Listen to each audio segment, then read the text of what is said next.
Bonne année! Et oui, il fallait que je la fasse comme ça. Bienvenue sur la chaîne Les Tests de Cyril. Aujourd'hui, c'est une vidéo particulière. Déjà, tous mes vœux pour 2023. Le dimanche tombe le premier, donc c'était vraiment la bonne occasion. Et aujourd'hui, comme l'année dernière, petite vidéo rétrospective de l'année avec mes produits tech préférés de 2022. On voit ça après l'intro.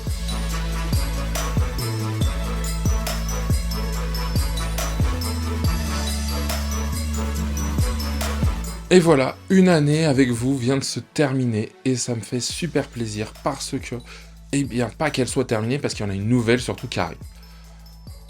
Comment va se dérouler cette vidéo? Déjà, avant de la commencer, de rentrer dans le vif du sujet, merci à tous ceux qui ont suivi la vidéo, enfin en tout cas la chaîne, pendant cette année, et tous ceux qui nous ont rejoints en cours de route, et même ceux qui découvriraient la chaîne grâce à cette vidéo. Je vais faire une petite partie très rapide, ça m'intéressera peut-être certains parmi vous pour voir un petit peu, pas forcément parce que ils veulent voir mes stats, mais plus se dire, tiens, si je me lance, quelle évolution on peut avoir? Je vais vraiment vous partager une analyse, et si vous en avez une autre, parce que par rapport aux chiffres que je vais vous donner, si vous en avez une autre, moi ça m'intéresserait d'avoir votre retour, parce qu'il y a peut-être des choses que moi j'ai pas identifiées et que je pourrais améliorer.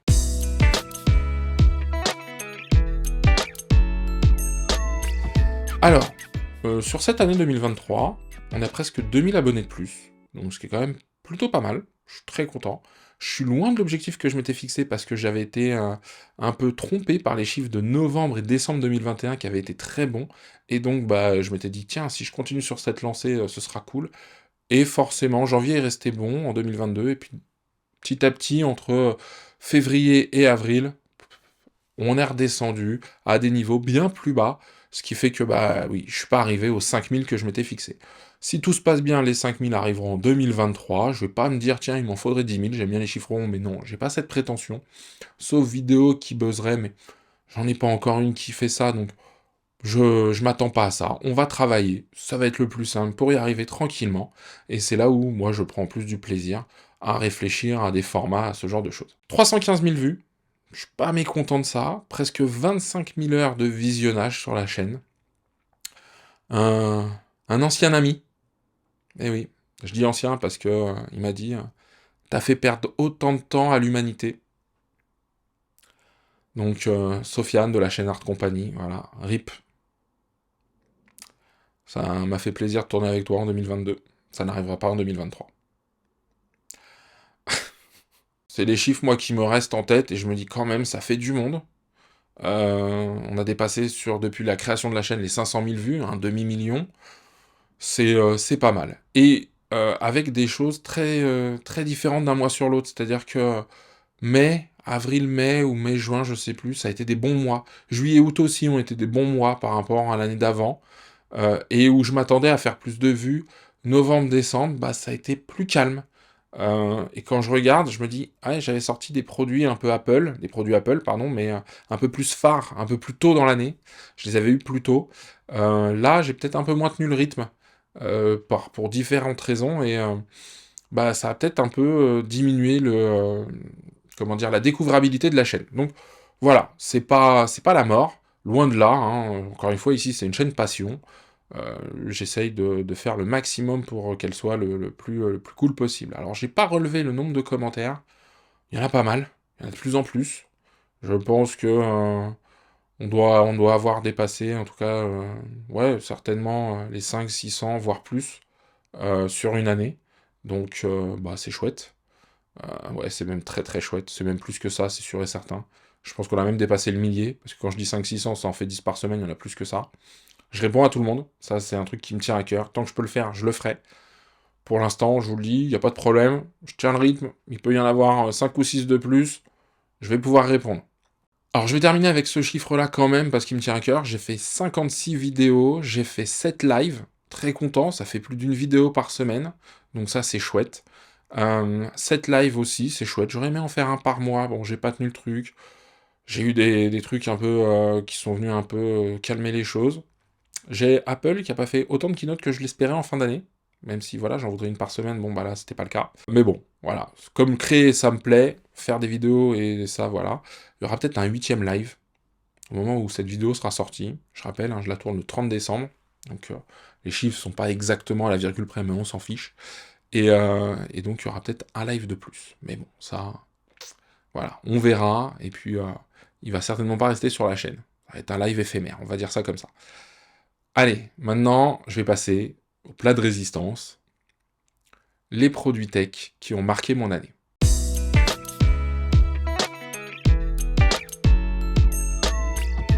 Alors, les produits tech qui ont marqué mon année, j'ai regardé un petit peu tout ce que j'ai fait. Il y en a eu pas mal, hein, comme je l'ai dit, il y a eu pas mal de vidéos. Et j'ai pas un gros coup de cœur. Je tiens à le dire. Autant je pourrais dire sur 2021, j'en ai eu plein. Le ZVE10, l'iPhone 13, je l'ai bien aimé. J'ai fait pas mal de découvertes audio. Donc tout ça, c'était chouette. Je vais quand même en sortir quelques-uns des produits, et ça va être une rétrospective, produit coup de cœur. Alors en produit coup de cœur, si, il y en a quand même un que j'aime beaucoup, c'est la Rodecaster Pro 2. La Rodecaster Pro 2, évolution donc de la Rodecaster Pro 1, ils sont cohérents, elle apporte beaucoup de choses, hein. Pour ceux qui s'interrogeraient, elle apporte beaucoup de choses. L'amplification est beaucoup plus puissante, donc elle peut marcher avec des micros plus gourmands en gain. Il y a toute la partie modification de la voix. Ça aussi, c'est un truc qui, moi, m'a beaucoup plu.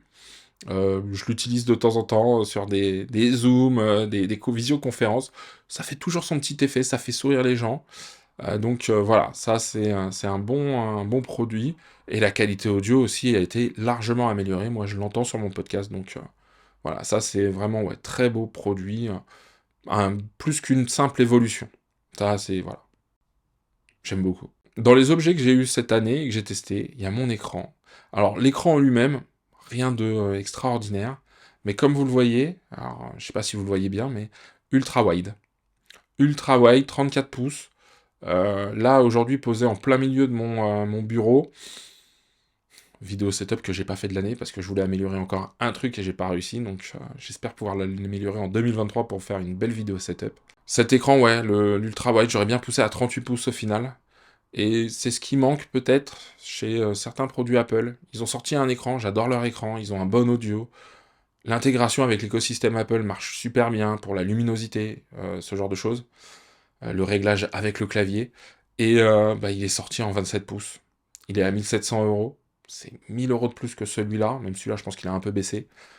1000 € de plus derrière du 27 pouces, bah non, je passe mon chemin. Voilà, on va passer ce côté-là. Voilà, ça c'est deux produits, ouais, l'écran qui m'a changé ma façon d'utiliser mon ordinateur, en tout cas en termes de confort, et la Rodecaster, c'est deux produits qui, voilà, des petits coups de cœur, des bons coups de cœur de 2022. Maintenant, je vais m'arrêter là. Je voulais même faire un top 3, et je vais peut-être en décevoir certains, mais les produits Apple cette année sont très bons, très très bons, comme d'habitude. Là-dessus, il n'y a aucun souci. Mais j'en ai aucun qui a déclenché un coup de cœur. Éventuellement, je dis bien éventuellement, l'Apple Watch Ultra. C'est peut-être le produit qui, moi, m'a le plus surpris dans tout ce que ça proposait par rapport aux anciennes générations, même si ça reste une watch, parce que les changements de puce, je suis pas foufou. J'ai testé le Mac Studio. Le Mac Studio, c'est un très très bon produit, mais pareil, j'ai pas été emballé. Alors, j'ai jamais eu les éditions les plus élevées dans les produits Mac que j'ai eu, hein. Est-ce qu'un M1 Max ou un M1 Ultra pour le Mac Studio aurait changé la donne? Peut-être. Mais je les ai pas testés, donc vous le savez, sur cette chaîne, je ne parle que de produits que je teste. Ou, en tout cas, je vous donne mon ressenti sur des produits que je teste. Sinon, j'utilise du conditionnel et je vous dis, tiens, j'aimerais ça ou je voudrais l'avoir en main. Mais bon. Donc, voilà. Rétrospective produit un peu courte, je le reconnais, mais c'est pas passé grand-chose, et ça explique peut-être aussi pourquoi novembre-décembre ont un peu moins bien marché aussi. Il n'y a pas eu de gros produits un peu foufou. Et vous, si votre année 2022, vous deviez la résumer à un ou deux produits, quels sont ceux, même si vous les avez pas eus, hein, qui vous ont marqué? Moi, je suis content, on a testé la Model Y avec mon frère chez Tesla, en version performance. Ouais, ça porte bien son nom, performance, hein. Petit appel à mon frère qui regardera certainement cette vidéo, je l'espère. Tesla, Model S Plaid, voilà, t'as les infos, je te laisse te débrouiller. Alors maintenant, je vous propose qu'on passe aux évolutions de la chaîne.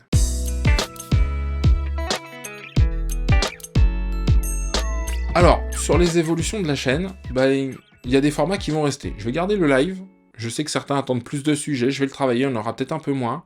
J'espère quand même avoir des keynotes à mettre sous la dent parce que j'aime beaucoup faire les after keynotes à chaud. Ça me plaît bien. Et derrière, dans les formats, j'ai envie d'aller un peu plus vers le tuto, vers des questions qu'on peut se poser liées à des choix de produits. Une vidéo que j'ai faite en 2022 qui a marché correctement et j'ai bien aimé les retours, c'est la vidéo sur trackpad versus souris. Il n'y a pas de produit forcément mis en avant, mais voilà. Et alors je sais pas, après, j'aime bien les commentaires qui en découlent. À chaque fois, il y a les défenseurs de l'un de l'autre. Moi, je le dis sur mes vidéos, je donne un ressenti, et quand je n'aime pas un produit, je ne dis pas que tout le monde ne doit pas aimer le produit. Ça, c'est important que je vous le dise. C'est-à-dire que moi, si je l'aime pas, ça veut pas dire que vous devez pas l'aimer, tout simplement. Vous pouvez l'adorer. Moi, je l'aime pas, c'est tout. J'ai le droit de pas l'aimer, et vous avez le droit de l'aimer. Et inversement, quand j'aime un truc, vous avez le droit de ne pas l'aimer. Vous avez le droit de le dire en commentaire, dans la limite de la politesse, bien évidemment. Mais quand certains viennent avec des commentaires très très durs, ça me fait sourire. Je vous le dis. Donc continuez, parce que ça me fait sourire. C'est un jeu, hein. Moi je le dis, je le prends comme un jeu YouTube. Donc voilà. Parce que je vous attaque pas vous, alors là je m'adresse à ceux qui mettent ce type de commentaires, je vous attaque pas vous sur votre choix, je critique un produit que déjà j'ai eu, je le montre, parce que moi j'en ai fait une vidéo, alors après je vous dis pas que vous devez faire absolument une vidéo, hein, mais je le montre, je me mouille, parce que je pense à des écouteurs que j'ai critiqués en parlant de déception, j'ai des commentaires encore aujourd'hui qui arrivent dessus, alors que les vidéos ont 1 an presque, ou en tout cas plus de 9 mois.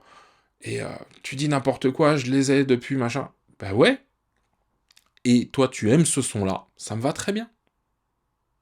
Mais écoutez bien tout ce que je dis et quelle est ma recherche dans les vidéos, quand je les présente, ça aussi c'est important, pour que vous ayez une bonne idée de ce que je suis en train de dire et de par rapport à quoi je le dis. Voilà. Après, je vous demande pas de changer d'avis. Juste, on échange dans les commentaires. Au contraire, moi, si vous me faites bouger et vous me faites changer ma réflexion, et je sais que par rapport à ces écouteurs, j'ai une idée de test, pourquoi pas? Après, sur les améliorations de la chaîne, bon, je viens de le dire, plus de tutos, je vais réfléchir à un setup encore différent. Voilà, je l'ai dit, j'ai déménagé, j'ai une pièce dédiée, donc vous me voyez souvent dans l'autre sens, c'est-à-dire avec la bibliothèque derrière moi, mes figurines et tout ça, les lumières qui éclairent. Ça, je vais le garder.